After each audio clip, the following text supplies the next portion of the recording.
munaasabadan ay ku qalin jabinayeen dafcaddii saddexaad arday dhammaysatay kulliyadaha kala duwan ee jaamacadda Nile University ayaa maanta lagu qabtay magaalada Muqdisho waxaana ka soo qayb galay mas'uuliyiin ka tirsan dowladda maamulka jaamacadda arday waalidiin iyo marti sharaf kale ugu horeyn waxaa goobta ka hadlay oo sharaxaad ka bixiyay ardayda qalin bedelanaysay maamulka jaamacadda Nile University mudane Maxamuud Ibraahim Cabdi Shaacir jaamacadda maanta halkan waxaan u fadhinaa dufcadii saddexaad oo waxaa qalin jebinayo baajka saddexaad dufcadaas saddexaad waxay ka qalin jebinayaan afarta kulliyadood ee aan xusay dhammaan borograamyada hoos yimaado afartaas kulliyadood jaamacaddu waxay bixisaa kulliyado afar ah kulliyadahaas waxaa ka mid ah engineering and computer science waxaa ka mid ah faculty of economics and management science waxaa ka mid ah faculty of health science and faculty of education afartaas kulliyadood waxay leeyihiin programyo hoosaad ah maanta ayaa miraheedu guranaysaan marka jaamacadda Nile anoo magaceedu ku hadlayo waa idin hambalyaynaynaa farxadaasna waa idin qaybsanaynaa waxaan idin leenahay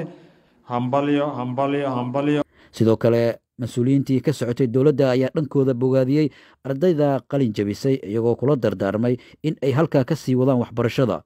far badan baad geliseen waad soo dadaasheen allahayda la garab galo ilaahaydu ku anfaco dalkay dadkan ilaahaydu ku anfaco adinkana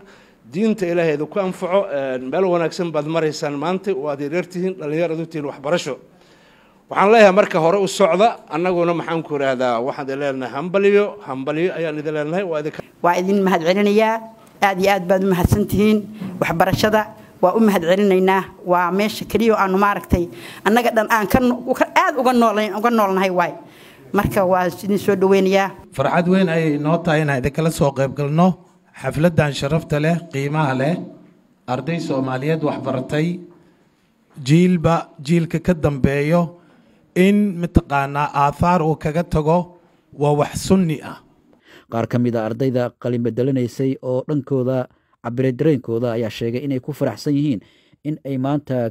ka guulgaaraan waxbarasho ay muddo ah soo wadeen